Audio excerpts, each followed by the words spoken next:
Good morning. आज हम समझेंगे मैकेनिज्म ऑफ ब्रीथिंग। ब्रीथिंग क्या था? The process of taking gas and exchange ना from environment and body. Inspiration and expiration 2 steps होते हैं। हम ऑक्सीजन जब इनहेल करते हैं दैट प्रोसेस इज इंस्पिरेशन, और जब हम कार्बन डाइऑक्साइड एक्सहेल कर रहे हैं तो एक्सपिरेशन।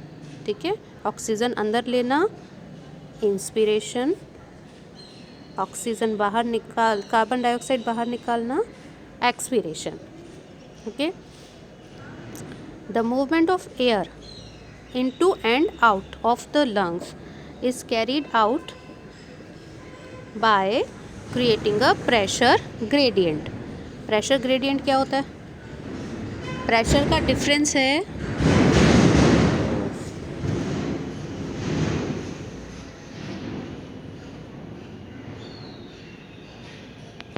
हाँ जी, अगर प्रेशर का डिफरेंस है बेटा दो एरियाज़ में, सो वहाँ पे मूवमेंट स्टार्ट हो जाएगी लो कॉन्सेंट्रेशन से हाई कॉन्सेंट्रेशन की तरफ।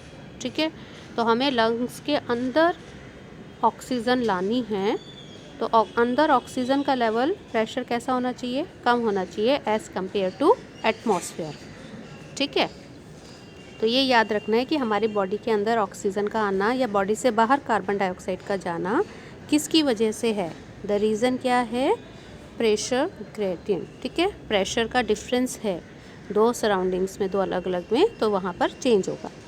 पहले हम देखते हैं इंस्पिरेशन। इंस्पिरेशन में क्या हो रहा है? Inspiration occur if the pressure with in the lungs, ठीक है, लंग्स के अंदर का pressure is less than the atmospheric pressure. Okay, अच्छा, लंग्स से रिलेटेड कोई भी आएगा बेटा उसको हम टर्म डालेंगे पल्मोनरी।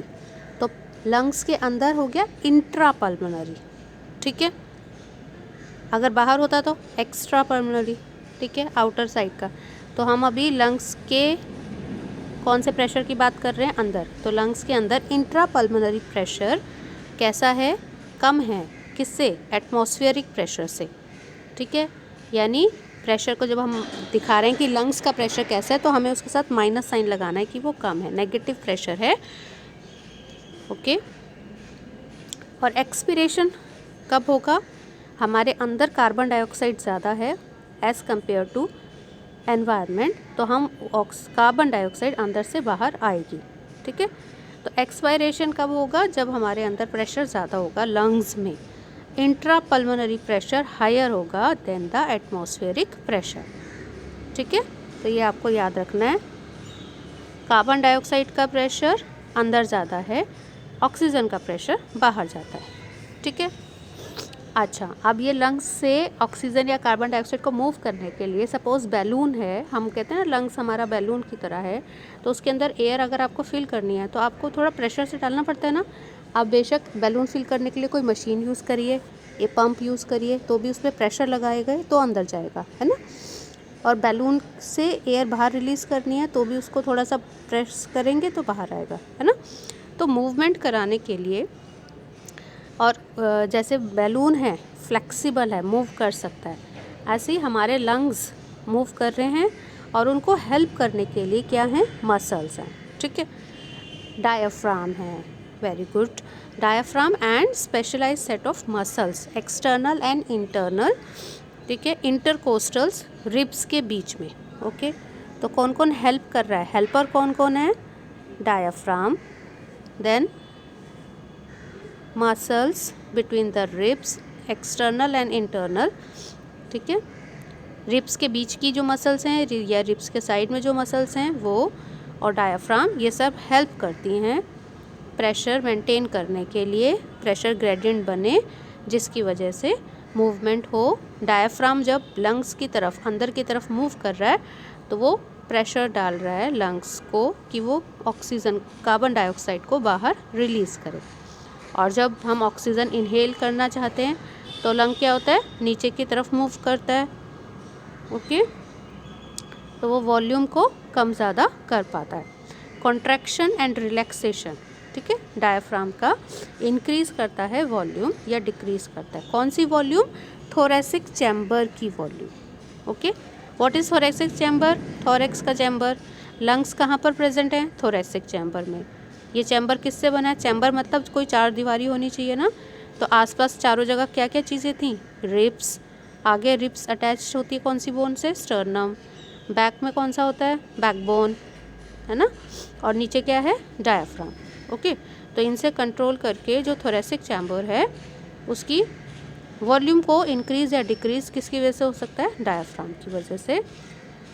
और साथ में मसल्स जो रिब्स को अप डाउन करती हैं। जब आप ब्रीद इन करते हो तो आपका थोरेसिक कैविटी बढ़ जाती है, आपको लगता है ना कि आपने अपने चेस्ट पे हाथ रखो तो यहाँ आगे की तरफ आ रहे हैं, है ना, और जब रिलीज़ करते हो और कार्बन डाइऑक्साइड रिलीज़ करते हो तो हम फिर पीछे होते हैं। ओके, तो रिब्स की मूवमेंट और डायफ्राम की मूवमेंट इम्पॉर्टेंट है। स्टर्नम, आगे रिब्स अटैच हैं किससे? स्टर्नम से। इनकी मूवमेंट यानी आगे की तरफ जाना इंक्रीज करता है वॉल्यूम ऑफ थोरेसिक चैम्बर। ठीक, अब ये डोर्सो वेंट्रल एक्सिस क्या था? डोर्सो वेंट्रल, डोर्सल यानी कमर की साइड, वेंट्रल यानी हमारा फ्रंट चेस्ट की साइड, है ना। तो ribs dorso ventral side move करते हैं। अगर मूवमेंट पूछे कौन किस साइड मूव कर रहा है तो याद रखना डोर्सी वेंट्रल मूवमेंट हो रही है, और जो डायाफ्राम है वो कहाँ मूव कर रहा है? वो तो अप डाउन मूव कर रहा है। तो अप डाउन को हम क्या कहेंगे? Anterior posterior. ठीक है, डायाफ्राम की मूवमेंट होती है एंटीरियर पोस्टीरियर और रिब्स की मूवमेंट होती है डोर्सी वेंट्रल। ठीक है, इससे क्या हुआ? थोरेसिक वॉल्यूम इंक्रीज हो गई। थोरेसिक वॉल्यूम इंक्रीज होने से पल्मोनरी वॉल्यूम यानी लंग्स की वॉल्यूम इंक्रीज हो गई।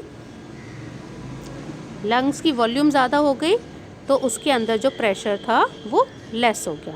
ठीक है, जितना ज़्यादा एरिया बढ़ेगा उतना प्रेशर कम होगा, है ना, पता है ना आपको ये सब बात। ठीक है, तो समझ आया क्या क्या हुआ? पहले वॉल्यूम थोरेसिक वॉल्यूम इंक्रीज हुई, उससे क्या इंक्रीज़ हुआ? पल्मोनरी वॉल्यूम इंक्रीज़ हुई, और पल्मोनरी वॉल्यूम इंक्रीज़ होने से इंट्रा पल्मोनरी प्रेशर डिक्रीज़ हो गया, लेस हो गया। रिजल्ट, बाहर से हवा अंदर की तरफ आएगी, यानी हमने क्या करा? इंस्पिरेशन।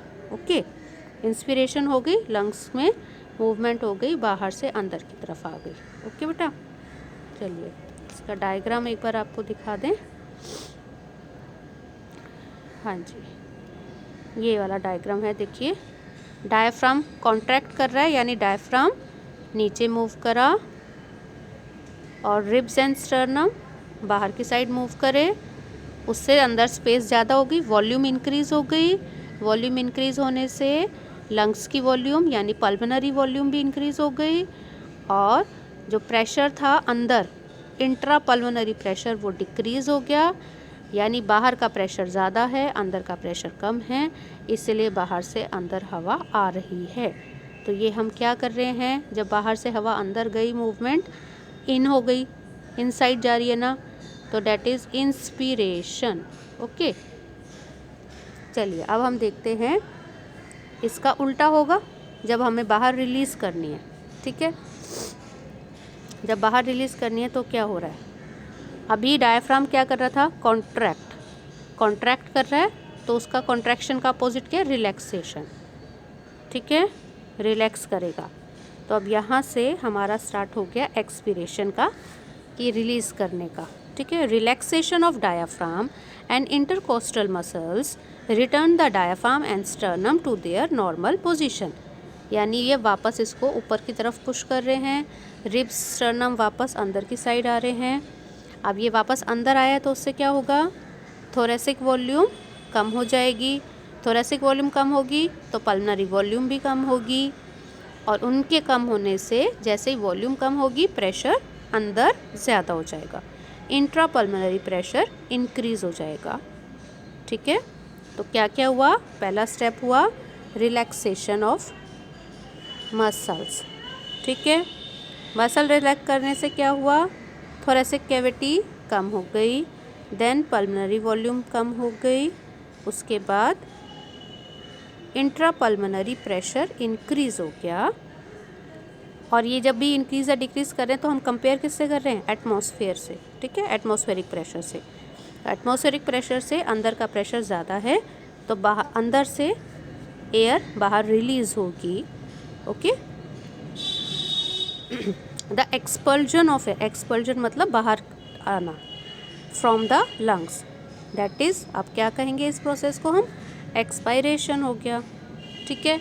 डायग्राम देखो इसका, यहाँ पर डायफ्राम रिलैक्स हो गया यानी अंदर की तरफ जा रहा है. रिब्स एंड स्टर्नम भी अंदर मूव कर रहे हैं. इसकी वजह से क्या हो रहा है, वॉल्यूम डिक्रीज हो रहा है.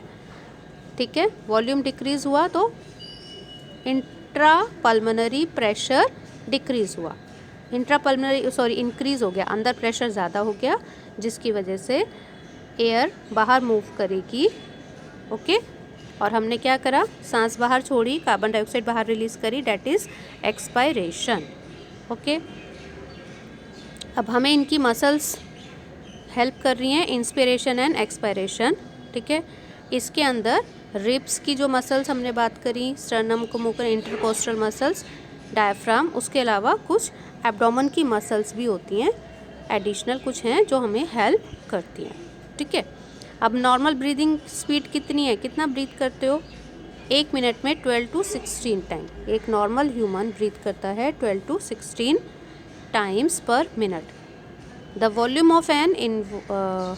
ऑफ एयर कितनी यूज़ होती है उसको हम नाप सकते हैं यूजिंग ए स्पायरोमीटर. ठीक है.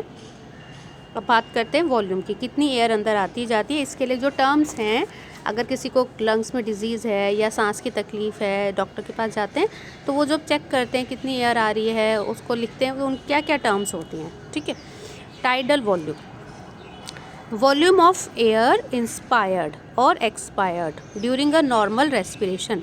जब आप बिना कोई ज़ोर लगाए बिल्कुल रिलैक्स बैठे हो और एक नॉर्मल रेस्पिरेशन कर रहे हो, तो कितनी आप वॉल्यूम अंदर ले सकते हो एयर, या कितनी बाहर रिलीज़ कर सकते हो. जितनी लेंगे उतनी बाहर रिलीज होगी, लगभग इक्वल है. ठीक है. और अप्रॉक्सीमेटली कितना है एक हेल्दी पर्सन के लिए, 500 ml. ठीक है. तो पर मिनट, ये एक ब्रीदिंग की बात हो रही है ना. एक बार में 500 ml अंदर ले रहे हैं, तो पर मिनट कितना है, 6000 to 8000 ml ऑफ एयर पर मिनट. ठीक है. इसे हम कहते हैं टाइडल वॉल्यूम. इसके बाद दूसरा आता है टर्म हमारा इंस्पिरेटरी रिजर्व वॉल्यूम. रिजर्व मतलब जो एक्स्ट्रा बचा हुआ रखा होता है ना. तो additional volume of air a person can inspire, अंदर हम ले सकते हैं बाय ए फोर्सिबल इंस्पिरेशन. अगर हम सांस कहते हैं थोड़ा ज़ोर लगा के गहरी सांस लो, तो नॉर्मल से थोड़ी ज़्यादा सांस अंदर जाती है. ठीक है. तो वो वॉल्यूम जो हम एक्स्ट्रा ले पाते हैं, एडिशनल वॉल्यूम, और वो एवरेज कितनी है, 2500 to 3000 ml, मिलीलीटर. वॉल्यूम है ना, मिलीलीटर में बात करेंगे, चाहे एयर है चाहे. ओके. उसके बाद है एक्सपायरेटरी रिजर्व वॉल्यूम.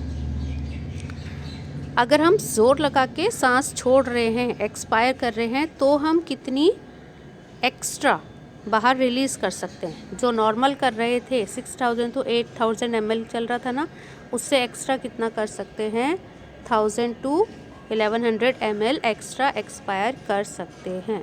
ठीक है. नेक्स्ट आ गया हमारा रेसिडुअल वॉल्यूम. रेसिड्यू जो बच गया है ना. तो volume of air remaining in the lungs even after a forcible expire. हमने ज़ोर लगा के सांस छोड़ी है, उसके बाद भी हमारे लंग्स पूरे खाली नहीं होते, उसमें कुछ एयर रह जाती है अंदर. तो जो अंदर रह गई उसको बोलेंगे रेसिडुअल वॉल्यूम. और वो कितनी अंदर हमेशा रह जाती है, 1100 से 1200 ml तक रहती है. ठीक है. अब इन सब को मिलाकर कुछ नए टर्म्स और बनते हैं, उनको देख लेते हैं. Inspiratory capacity. ठीक है. हमने कहा एक नॉर्मल सांस लेना और एक ज़ोर लगा के सांस लेना, कि गहरी सांस लो, अपने मन से हम सोच समझ के ले रहे हैं, है ना. तो total volume of air a pressure a person can inspire, tidal volume plus inspiratory reserve volume. ठीक है. तो हम टोटल अंदर कितना ले सकते हैं, एक नॉर्मल प्लस जो एक्स्ट्रा ज़ोर लगा के लिया, वो मिलाकर वो पूरी कैपेसिटी है अंदर लेने की, इंस्पिरेटरी कैपेसिटी। ऐसे ही नॉर्मल तरीके से प्लस जोर लगा के एक्स्ट्रा कितना हम छोड़ रहे हैं वो हो गया expiratory capacity, tidal volume plus ERV। इसके बाद है functional residual capacity, volume of air that will remain in the lungs after a normal expiration.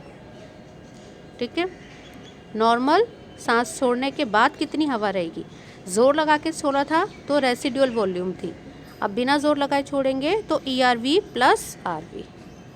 ठीक है, नॉर्मल सांस छोड़ने पर एक्स्ट्रा अंदर रहती है। Vital capacity, maximum volume of air a person can breathe in after a forced expiration. आपने ज़ोर लगा के सांस छोड़ी यानी ज़्यादा बाहर निकला होगा, उसके बाद आप सांस अंदर ले रहे हैं तो कितनी अंदर जा सकती है। जब हमने जगह अंदर ज़्यादा खाली की है तो ऑब्वियसली थोड़ा अंदर ज़्यादा जाएगा।